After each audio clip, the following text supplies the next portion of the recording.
What's going on, guys, and welcome back to the Hungry Road. My name is Eric, and thank you again for tuning in. I appreciate you sticking around with me. This week's rental is the 2022 Mini Cooper Countryman. This is the ALL4, so it is all-wheel drive, but we'll get to some of those specs later. So I did something a little different this week. I actually drove the car to my site. Usually I fly in and I get the rental car at the airport. But this week I was in Connecticut, and that's why I picked this guy up at the Bradley International Airport. And there were these available. There was this beautiful ice blue metallic one and a British racing green one. I like the blue better, so I got the blue. So let's go over some of the features, some of the cool things, some of the things that I would like to talk about and show off. And yeah, let's get started. So let me give you some brief history here. The Mini Corporation made its debut in 1969, but the name Mini had been used in other models up to 10 years before that, until BMW purchased the Rover Group in 2000, which included the Mini Corporation, as well as Land Rover, which was then sold off to Ford, and we all know what happened with that. Currently on the market, Mini offers 7 different varieties: the 2-door Mini, the 4-door Mini, the Countryman Mini, the Clubman Mini, which is like an elongated station wagon version of this car here. Then there's the 2-door convertible, then there's the electric car, then there's the John Cooper Works editions of all of those trims. But this one here, again, is the Countryman in ice blue metallic with the ALL4 and signature package. So the ALL4 gives you all-wheel drive, and the signature package gives you heated seats, gives you touchscreen interface for your infotainment system, gives you the bigger 18-inch wheels up from 17-inch, and dual zone climate. It costs you about an extra $3,000, but I think it's absolutely worth it. But you only get the measly 132 horsepower if you don't have the S or the John Cooper Works Edition engines. So 1.5 liter, 3-cylinder turbo. If you get the S model, or if you get the John Cooper Works Edition, you get a bigger engine. You get a 2-liter single turbo 3-cylinder, which gives you a lot more horsepower. So the S model will give you 192 horsepower, which gets you 0 to 60 up from 9.6 seconds to 7.6 seconds. The John Cooper Works Edition will give you a 4.9 second 0 to 60, and that's much faster and feels more like a regular car than this one does here. But like many cars these days, you do have the hands-free option of getting into the tailgate here. Kick your foot very quickly underneath the middle of the car, and the trunk will open all by itself. It is fully motorized, but inside the trunk, it's not that big. So on the website, they advertise, like I said earlier, seats for 5 and all your luggage. Pretend I'm all your luggage. If you watch a Tesla video, you will know the unit of measurement I use is an Air D Weaver. So now I'm in the trunk here, and I'm pretty sure it won't close. Let's see.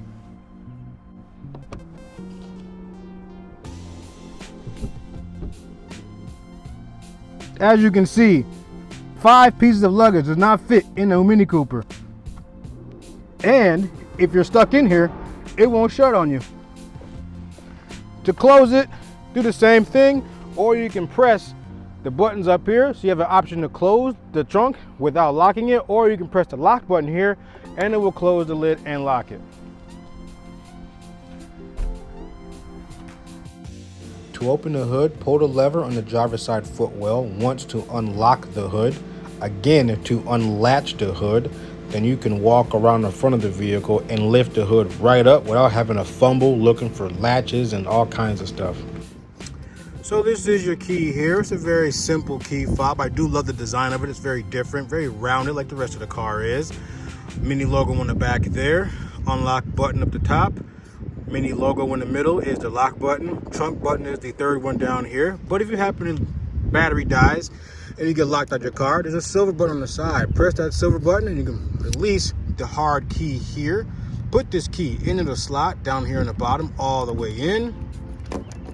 That's in, and you can just take off the silver panel here, remove the key, stick the key in, turn counterclockwise. You will see the locking mechanism rise up here. Remove the key, and then you can open the door. I would call the interior a very modern retro, if that makes any sense at all.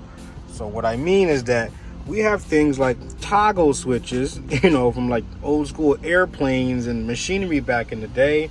But we have this giant LED ring around the outside and an 8-inch touchscreen here, which has your hazards up here up the top.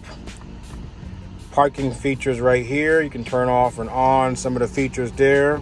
Turn it back off, get back to the home menu. We have our radio stations down here in the bottom, volume control there, climate control right here. And watch what happens to this LED ring when I start to adjust the temperature. So right now it's at 60 degrees. If I turn it up, the ring now displays a cute color combo. And as I turn the temperature up to 81 degrees, the white light over here is over there on the hot side. Turn it back, now it's toward the medium, and the blue over here. Same thing's happening to the passenger side over there. Yeah, same thing. Now on just the fan speed, it gives me a different sort of display here. I mean, this is just so cool. It's so responsive. It's just so unique. I haven't seen any other car that does anything like that. Oh, I hit the heated seats. Nope, nothing. Okay. But to start the car, you put your foot on the brake and you flick this either down, just turn the car off, or flick it up to start it. Auto stop start here. Click that and it should light up there, let you know that auto stop start is off. And you can just flick it back if you want it on. Traction controls right here. To put the car in gear, you put your foot on the brake, press the thumb in on the left side here and pull the knob all the way back. So now the car is in drive with the green light illuminated by the D. You want to go into neutral, just push it forward one time, goes into neutral. Then you get a message here about securing the vehicle before it rolls. And if you want to put it in reverse, hold the button in, push it all the way forward. Then we have the reverse light lit up next to the R. To put it in park, we'll press the P button. But first we'll check out the reverse camera. Pretty cool. One more thing I did want to show you that I noticed earlier. Let's back up into these trees and watch what that screen. See the screen starts to freak out when you get close to stuff. See it's orange, red, yeah. So it wants you to stop. But we'll drive back out of this mess. I don't want to have any problems here. And to put the car in park, foot on the brake, press the P, and it goes in the park. I must admit, as cute as this car is, these door handles are a little weird. I'm used to being able to put my hand through and pull something and then pull the door open, but instead you have to reach and pull backwards to open the door. So you can kind of see the mechanism there. Just looks a little strange, so I'm used to, grabbing it. My wrist is all twisted and stuff and pulling it open, but yeah, you would get used to it. Up top here we have some more cute toggle switches. The two on the far left and right will control your light. So you just click it once, the light comes on. Click it again, the light goes off. If you click this one here, all the lights come on. So 1, 2, 3. Click it for it to go off. And we see you have these green dots right here. This one controls your ambient lighting settings. So if you scroll through them, it'll change. You have blue, a deeper blue, almost indigo, purple, fuchsia, red, orange, yellow, green. It's yellow, orange, green. I mean, there's so many colors here. And the ambient light is reflected down here in the door well. So there we go. That's a blue light. Blue. You can just kind of scroll through these seemingly forever, but obviously it looks much better in the nighttime. So here's a better look at the ambient lighting. We got the red, we got the orange, yellow, orange, yellow, lime green, green, super green, blue, purple, and all the colors are here. So you can kind of cycle through these at will, but it's really cool.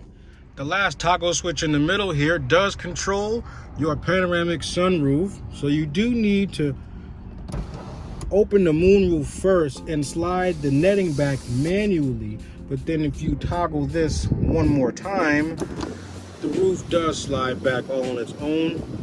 Now the rear roof back here isn't motorized or anything. As you can see, the top roof slides over that one, so if you open that one, they would run into each other. But you do get plenty of air coming in through here. You have a diffuser up here to block the wind or make, reduce the noise that comes into the car. But if you want to close it, press it forward, the roof will come back. Press it again to lower the moonroof and seal it. There we go. The seats in the Mini Cooper Countryman are not motorized. You can get them motorized if you option up with the Iconic Pack, which is another $7,800, which comes with a lot more features, but that's neither here nor there. We do have a lever in the front to move the seat forward and back. You pull up here and you slide it while you're sitting in the seat. We have this guy here. If you pull it up, it raises the seat. If you push on it, it lowers it back down. I mean, it's a little cumbersome and tedious, but it gets the job done. And how often are you really moving your seat? So we do have a fairly versatile armrest here. Hold the button, lift up on the top half of the armrest. We have space for 2 ketchups, 75 cents. There's a nice rubber mat down here so things don't slide all around everywhere. Close this, and now you have an adjustable armrest. Lift it up. There we got it. You have more space down in here to fit several phones, notepads, pens, whatever. But like an armrest like this, it's too low. Bring it up a little bit. Now we can sit up here or somewhere in the middle. So we are inside the 2022 Mini Cooper Countryman. As I said before, I've already put about 1,000 miles on this car here, so I can give you a pretty quick synopsis of what I think about it. So I do have a little stretch of road here. I'm gonna be able to punch it or feather it, because that's all the power this engine has. All right, I'm at a stoplight. Foot is to the floor. Foot is pedal to the metal right now. 45 miles an hour, 49, 52, 55, finally 60. Like, that's terrible. But if you're not out here to be driving fast and whipping it like a race car, then you may not need all that power. But I do, because it's more fun. A wise philosopher once said, all those who drive fast are not in a hurry. I said that. I'm the wise philosopher. But aside from that, the ride is like a car. It's a little softer than a car, but it's not giant Ford F-150 floating above clouds type soft. You do feel the bumps. The suspension is moderate. Like, everything's fine. The steering is decent, rather tight. I love the feel of the steering wheel. It's nice and thick, unlike my Ford Taurus I have at home. It's a lot thinner. It's always weird when I get in and grab it. But yeah, this is a comfortable steering wheel. The ride's decent. Like, it's just an average car, but you're paying kind of for like the background BMW name, because BMW makes the Mini. But yeah, the features are here. It's a decent ride. All right, we got a better POV angle here. Let's roll these windows up over here. They are all automatic. Foot on the brake, press my little button, and we pull out. And let's get this going.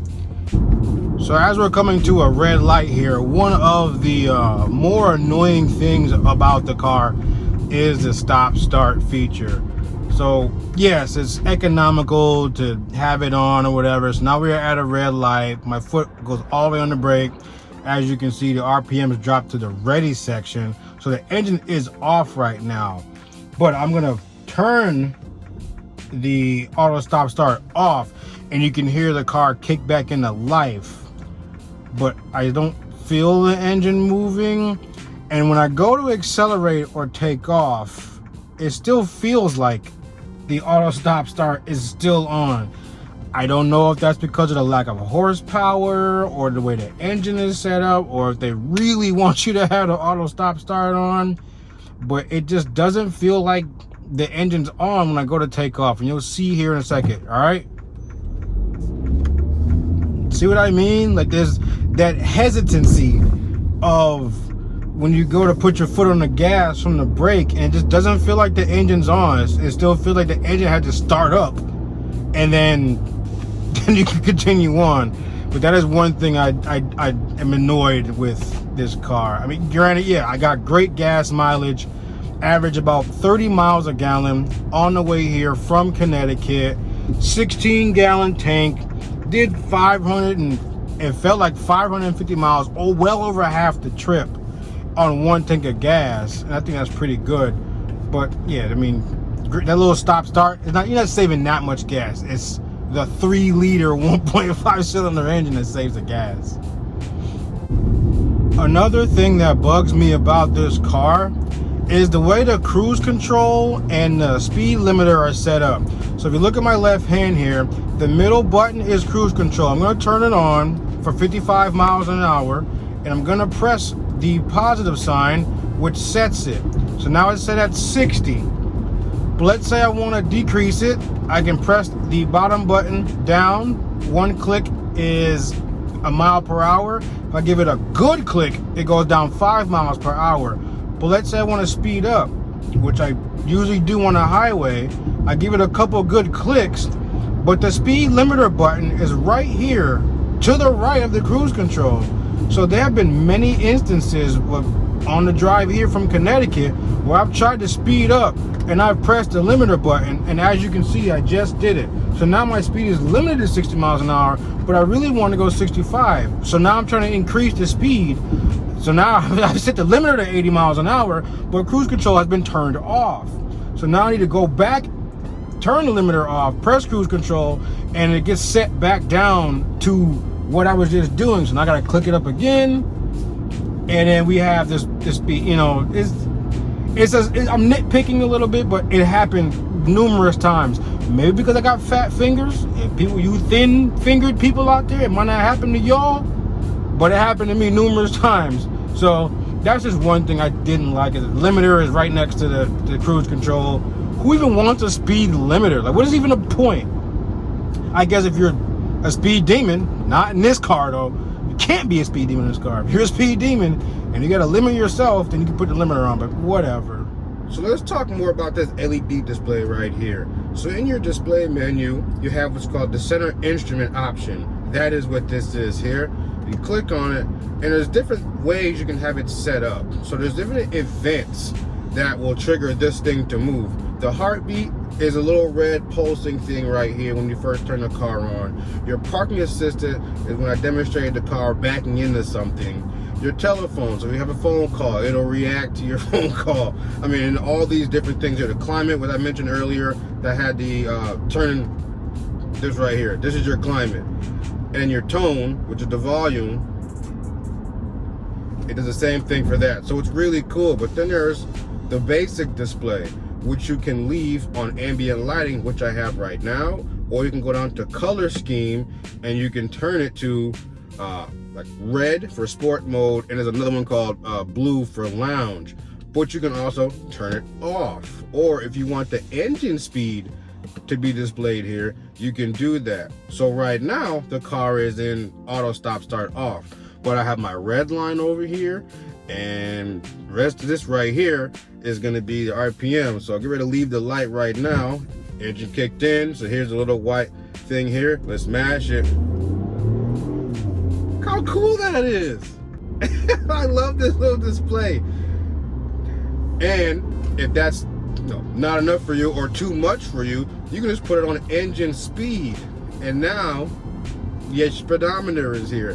This is just so cool. I think my favorite one would be the ambient lighting, especially at night, or the engine speed, because you get like a little tachometer right here in the middle of your screen or your dashboard. In conclusion, this car's sunroof is big enough to fit me through it, and that's a hefty sunroof, and I got room to play around. But I was left unimpressed with this car. I love the styling, love the color, love the interior, love the features, love how retro modern it was with the toggle switches and the LED lights and the ambient lighting and the sound system and the leather. I loved all those things. I was just missing the power. So maybe I got the wrong model. maybe the S model or the John Cooper Works editions would be better fit for me, because I need the power and the luxuries. Now you're looking at a $45,000 price tag compared to this one here. It's in about $35,000. So I enjoyed the car. If you guys get a chance to rent one yourself or test one out, please do so. Let me know what you think. But remember, there's never an empty tank or an empty stomach on this road. I'm getting really close to my subscriber goal of 500, and I'm gonna be giving away $101 to one of you who's paying attention. Stay safe, guys, and thank you again for watching.